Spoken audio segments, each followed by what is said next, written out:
It must be Tuesday. Stephanie, how you doing? Our favorite day of the week. It's our favorite day of the week because our show is every Tuesday from 6 to 6:30 Eastern Standard Time and kick unhealthy relationships to the curb. I always look forward to this because the guests that we have are incredible lately. I mean, all the guests are always great, but especially today too. Erica is going to be really a wealth of information. Yeah, I love being able to go through my community of different Facebook groups that I'm a part of and reach out and get some really amazing people to share their experience and help other people to really transform their lives. So it's really fun to be able to meet all these great people. Yeah, we've been doing our show for about 3.5 years now, and we are learning through your book, what a healthy relationship is and what an unhealthy relationship is. And talk about your book for a bit. So my book, Being Loved Shouldn't Hurt, is all about my story of overcoming the cycle of toxic relationships, rediscovering who I am, and really stepping into my full power. And so it's really meant to inspire the reader for anyone who's feeling maybe currently stuck in their own cycle of toxic relationships. If you've ever been in one or know someone that's in, this is a really great opportunity for you to get some good advice, get some good green flags and red flags when it comes to relationships, and hear other people's stories so that you can remind yourself, no matter how long you've been in a toxic relationship, no matter what you've experienced, it is possible for anyone to change and overcome their traumas. They just need the right support. So that's available on Amazon. Go ahead and grab a copy. It might not be for you, it might be for somebody else that you know and love. So feel free to pick up a copy and share. Yeah, we have a diagram of a list of the healthy love relationships and the unhealthy love relationships right there. Do you agree with that list, Steph? Yeah, sure. I mean, there's so many of them that are up there, the unhealthy love. And I think when people look at that, a lot of times they see very often the unhealthy love amongst themselves and their friends, and they don't even realize what's considered healthy. So really great to look it up sometimes and kind of just remind yourself, is this, because when you're in a toxic relationship, you question everything. Like, is this real? Is this unhealthy? Am I making up that this doesn't feel right? So, if you're wondering, this is a great opportunity to look at this over and remind yourself what actually is healthy and what isn't. And through the years, we've had a lot of younger viewers too, like high school and junior high level, looking at this. Their parents are talking about the differences between a healthy love and unhealthy love. We have a little video we want to show the younger people out there to kind of go over those differences before we bring our special guests on. Let's check it out.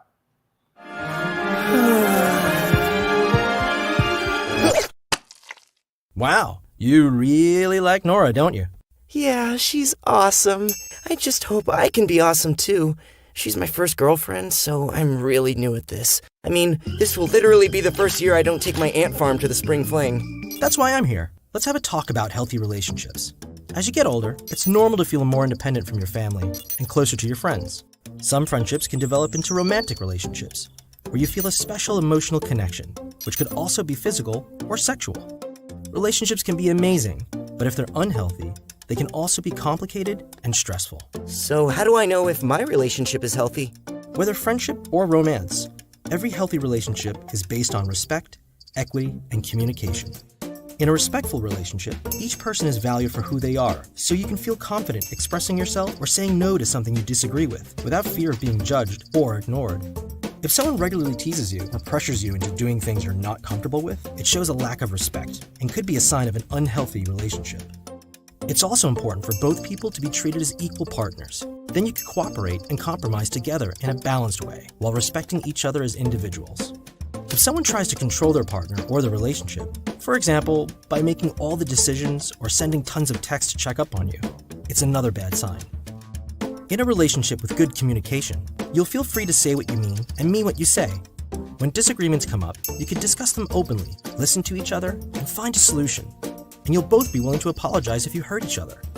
In an unhealthy relationship, disagreements may be met with silence, or one person may try to pressure, bully, or belittle the other into agreement. The bottom line, In a healthy relationship, you'll feel good about your partner and yourself. Thanks. My relationship with Nora feels really healthy so far. Man, the spring fling is gonna be so much more fun with her this year. Oh, sorry guys.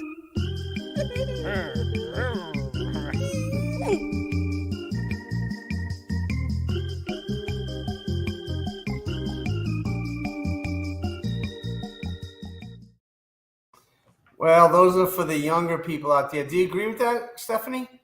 I thought that was super cute. And I love, as a former teacher, I love that they made it really simple and easy to understand so that a kid could take 2 minutes and watch that and not feel like, not feel like anyone's pointing any fingers at them or making them feel judged or anything like that, but just saying like, hey, this is what you should be aware of. Because I mean, even adults don't seem to realize how important those 3 things are when it comes to a relationship. Right. And just so our new viewers out there don't know anything about Chapters Community Support Services or our Chapters Network, we do things through networking, collaboration, support, and providing that platform where unity and diversity meet one chapter at a time. www.chaptersnetwork.org. Basically, we help people through transition and to support them, but not to enable them. It's more about empowerment. And that's what we've been doing in all our shows on the network, kind of geared towards that. And tonight, Erica Nicole is such a great guest. I can't wait to bring her on, but her bio is very extensive. So we want to bring her on. Erica Nicole is an Amazon best-selling co-author and certified life coach whose sole heart desire is to work with women that are ready for more in their life, women that are ready to stand in their true essence and shine. With her plain-spoken style of delivery, Erica shares her lessons of life in regard to her own healing in sisterhood, marriage, parenting, and so much more. Erica is the founder of From Vision Board and Beyond, her accountability coaching program, where she works with ladies to take their life far beyond the pretty pictures and motivational words of their vision board and help them cultivate the lifestyle of their dreams. Erica has built a strong following as a social media socialite with our social media tips for network marketers, her daily devotional live streams on her social media platforms, and her love and passion for women in network marketing. Erica, are you there? I am. Hey Thank you guys. so much. Hi. You're a busy young lady there, Erica. Just a little bit. Just a little bit. Talk about, welcome to the show. That's Stephanie. I'm Steve. We do this thing every week. But you also have a podcast. Talk about your podcast first and why you do that. Steve, I started my podcast in 2020, right at the end of the pandemic. So I launched it in November, December. I have been doing live shows on Facebook since 2015, going live every day, just encouraging and motivating. Something God kind of called me to do and pushed me out there when I really didn't want to, and really just showing people just normal life of healing, just normal me being me, going through my journey of healing, my toxic relationships, my bad decisions, my motherhood, my wifehood, just all of it, and my network marketing. People kept asking, you have a podcast, you're so inspiring, you're so this, we need you out here. And so one day I just looked up and there we go. Now I have a podcast and I'm about 2 years in. On my podcast, it's called Speak Life with Erica Nicole. I am AKA Erica Speaks Life all over social media. That's my passion, is to speak life, to hold a space where women can heal and truly become who they are. And I think it's so important to speak life because so many times we speak negativity.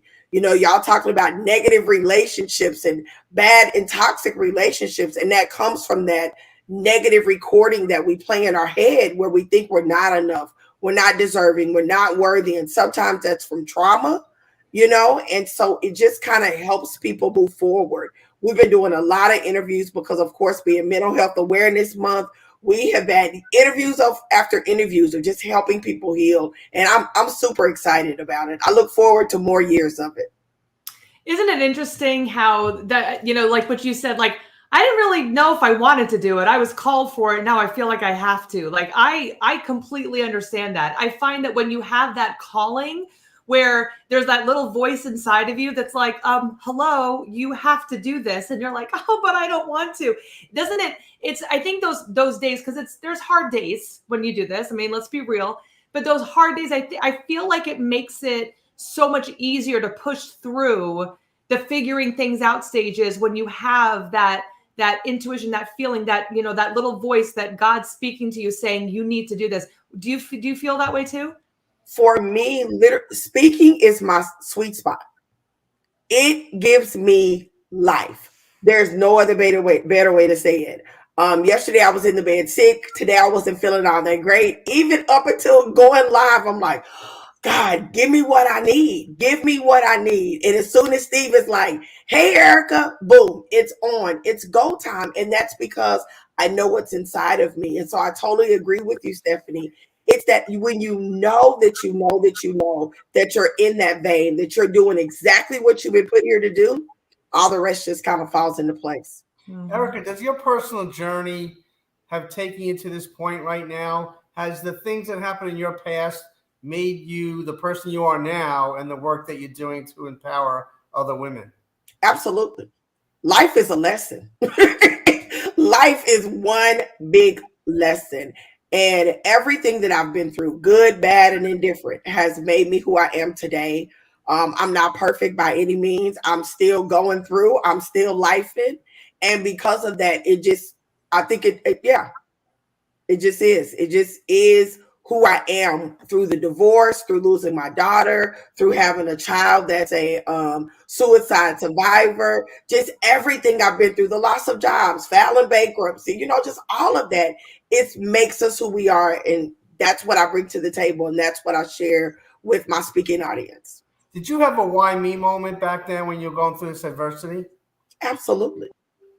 Absolutely. I had adversity, through life. Life just was never easy. I was raised by a single mom. It was just me and her. And life was hard. I'm like, it was beautiful. Life was life, but life was hard. But I remember losing my daughter. I remember carrying her for 8 months and going to the hospital after having my baby shower. I'm supposed to be induced on Monday. Well, hey, I'm here on Sunday and she's no longer there. And I remember asking God, like, why me? Why my daughter? And I remember him saying, well, I lost my son. Mm-hmm. Putting it all in perspective. And that's not what you expect, right? When a woman gets pregnant, we carry a kid for 9 months and we expect to have a baby. Well, that's not my story. And it's not a lot of women's story, but it makes me who I am today. Yes, at the end, I had another baby. I have a rainbow baby. She's 23 now, and her story is amazing. But her story makes her who she is. And because I was there with her, it makes me who I am. And that helps me be able to hold space for other women to heal, whether they're a suicide survivor or their child is a suicide survivor, or whether they're dealing with depression, whether they're dealing with the grief and loss of a child, which no parent should bury a child. It's supposed to be the other way around. So there's so many things that I've been through, and not that I've been through anything unique, because we all have our stories. God just happens to use me in a way where I live a very transparent life, and he uses me from a stage perspective or behind a microphone in any way to help others get through their time as well. Do you feel like, one of the things, I actually literally just had this conversation with my clients last night, was all of those horrible things at the time that you went through. If you can take that and use that pain to help yourself make better decisions of how you treat yourself, how you treat other people, how you show up in the world, it gives it more, I don't want to say purpose, but it makes more sense, when you go through it. And like, I have clients, when we were talking about it last night, they were saying like, well, I don't know if I've forgiven them yet, or like, I don't know if I've healed all the way on my journey yet. I'm like, where is the point you're getting to? Like, what point is going to be, oh, I'm there, I've healed. What about saying, hey, I've experienced these things, and then using all of that to help propel you forward? Is that kind of, because it seems like that has been your experience. Well, my thing is, why not let them go? What are you holding on to them for? Why are you holding them hostage? Because when you're holding them hostage by quote unquote not forgiving them, you're holding yourself hostage, because now you're taking up all this space in your heart, in your mind, in your body that holds that trauma for being angry with them or not forgiving them. And every time you see them, you're rolling your eyes, you're sighing, you're this, you're that. 2 years ago, I went through a divorce. And me and my ex are friends, and we're really good friends. We hold space for each other. We have family functions still. We went to church together just until recently. And everybody's like, I don't understand how you do it. Well, I don't understand how not to do it. Because the bottom line is he's still family. We're still connected by kids, by grandkids. He still helps with my mom. So why be angry? Right. Right? It's a choice. It is what it is. I can't go back and fix the past. All I can do is go forward. And that's really how I look at life. And I think I always have, Stephanie. I don't ever remember a time of holding a grudge. I just don't have time for it. And furthermore, I don't have time for keeping a grocery list of who I'm supposed to be mad at and not forgive. Because I'm going to forget. I'm going to forget I'm mad at you, and I'm going to see you, and I'm going to be like, hey, girl, oh, we not speaking. Because of why? Like, why am I not mad? It's just stupid to me. I love what you're saying. If there's more people with that kind of mentality and thinking, this world will be a whole better place. This is Kick Unhealthy Relationships to the Curb. We're here every Tuesday night from 6 to 6:30 p.m. That's Stephanie McPhail. I'm Steve Vaccaro, and tonight we have Erica Nicole. Now, Erica, explain to our viewers out there, Master Life Healing Coach. What do you do regarding that title? Well, Master Life Coach, I just put in the hours. You know, they say once you put in so many hours, you can grab that title of being a Master Life Coach. But I really focus on healing. My goal is to use the Word of God, because I am a kingdom coach. I do operate in the prophetic and through the Word of God. But I also operate in just regular coaching principles to really help people walk through healing, to unpack the junk, get rid of it, and move on with life. I'm not a therapist. So understand that therapy is therapy, and people need therapy. But sometimes you also need a coach to help you unpack and to forgive yourself. Sometimes it's really easy to forgive someone else, but it's not easy to forgive yourself. And then take that pain and turn that pain into passion. Turn that pain into purpose. Most of the time I do it from stage. You see in various pictures of me on stage, either emceeing a panel or being a keynote speaker. But the goal is really to help people heal and deal so they can push past the pain and step into their purpose.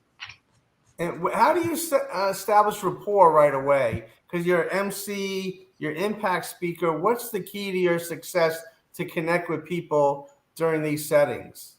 Because I'm extremely transparent. I live a very fishbowl life. There's not too much people can say about me that I haven't already said. So I'm very honest with my life. I'm very honest with my hiccups. And I truly believe for me, so that I operate like I would want to see a speaker operate, or anybody that's helping me through something. Tell me what you've been through, and then tell me how you got through it. You can't tell me about something you've never experienced. If you've never lost a child, you can't talk to me about losing a child. You can't talk to me about getting up on days you didn't want to get up and getting past that. But if you show me those nail holes in your hands, if you tell me about the things you've been through, now I can connect. Because in real life, we're more alike than different. But a lot of times people like to sit from this place of haughtiness, of perfection. And when you're sitting from that place, I can't connect to you because I'm just a regular old person. I'm just a regular old person with flaws and issues. And I just need to know that I don't have to be perfect, but I can heal. And that's how I truly believe I make the connection. Because when you see me, I really hope you can see you. Yeah. And that's one of the things I think is so great when you are so open. And, when I first wrote my book and I first was interviewed for a podcast and I had to share my story, it was like, oh my gosh, I'm going to actually do this. Like, I'm going to actually share what I experienced, and people are going to know the deep, dark secrets of me. Right. And so I was so nervous about it.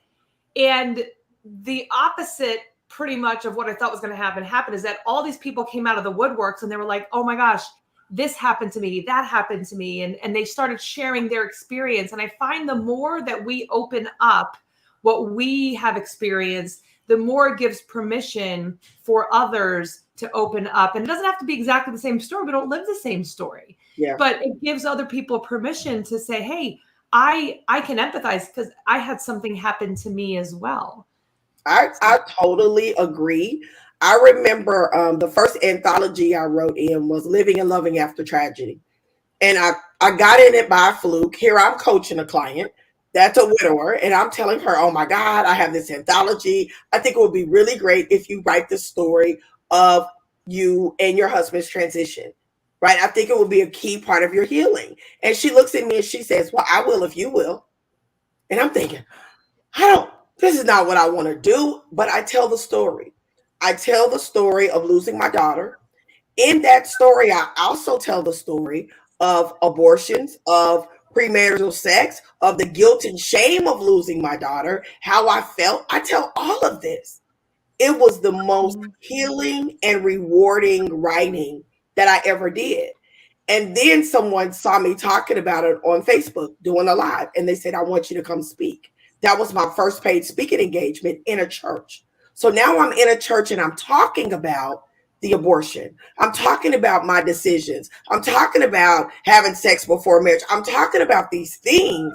And when I'm done, women of all ages, all creeds, all nationalities, all different religions are coming to me, telling me their stories. They just needed a voice. They needed a reason. They needed connection, and to know that it wasn't just them. And I provided that for them. Mm-hmm. And that's why I love my partner, Stephanie, because she tells the story of what she went through. It's really the foundation of her work, that what she does. And as a therapist, it took me a little longer to get my story out there because my orientation was a little different. But I see what you're doing, Erica, and that's the connection, that you're connecting with these women quickly, and they're getting where you're coming from, and you're able to coach them in such a big way. To me, it just makes a difference. And when I'm sitting down, even with a therapist, I like connection, because connection is community. Right. No one wants to go through this thing alone, called life, period. The ups, the downs, the valleys, whatever it is. And when you're able to connect with someone on whatever level that is, it right there, that brings about an instant level of healing, in my opinion. And it's just, I love the work that I do. It's one of those things that, if you could do something for free and do it for the rest of your life, this would be it. And I just love what I get to do. I love when I get to see women truly step into themselves and just shine that light of them and operate in that place of passion and power, and taking that pain and making it, instead of letting it eat away at them, right? Giving it a voice and giving it power, no matter what they've been through. And it makes all the difference for me in the world. So, Steve, we were talking. We were talking last week with a guest. We were talking about how the country is right now, and there's this big divide going back and forth, right? And so, my big thought is constantly, how do we bring people together? Because that's really what we need. We need to stop. It's not us. It's not them. It's like, how can we bring us together? And I think that what you're saying is so key there, because I don't care what side you're on. We've all experienced some stuff, Absolutely. In different ways. And if we can start looking at like, what do we have in common, as opposed to how are we different? Right. And we start seeing each other through the lens of, we're human beings having a human experience. How can we connect with people? I think, how much more beautiful the world could be if we start just seeing each other from the soul level, as opposed to, pointing fingers and all that's been going on lately. Especially. High five, sister. High five. You hit the nail right on the head. And that's the thing. We are more than alike than different. Period. Mm-hmm. It's easy to say, oh, we bleed red blood and all of that stuff. But I'm a mom. You're a mom. Mm-hmm. I got a mama. You got a mama. Like, we've been through life. And mm-hmm. we have so many shared experiences. I think that, what's that game? If You Really Knew Me. Right. And then you step up if you've experienced this, and step up if you experience this. And when you're in that room and you get to looking around and you're realizing, oh my God, I didn't know she went through that. Or, oh my God, I didn't know they went through that. Well, if we took the mask off, right? And quit, in lack of a less professional word, faking the funk, right? Mhm. You hear that? Fake it till you make it. Fake it till you make it. No, don't fake it till you make it. Mhm. Let's be real. Let's show up as our real selves and deal with our real issues and connect and have community and quit with all the hatred, all the shaming, all the finger pointing, Mhm.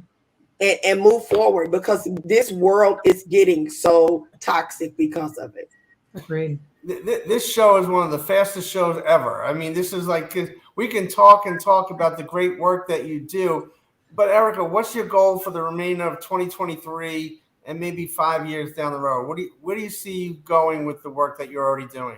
Heal more families, because when you heal a mother, when you heal a woman, you heal family, you heal generations to come. And I want to heal more. I know through my healing journey, as I healed, I was able to help my children heal and my mom heal. And that's the work I want to do. That's some of my kids I'm missing too in that picture, and one grandkid. But I want to heal more families. I want to help more families obtain a level of freedom, mind, body, and spirit.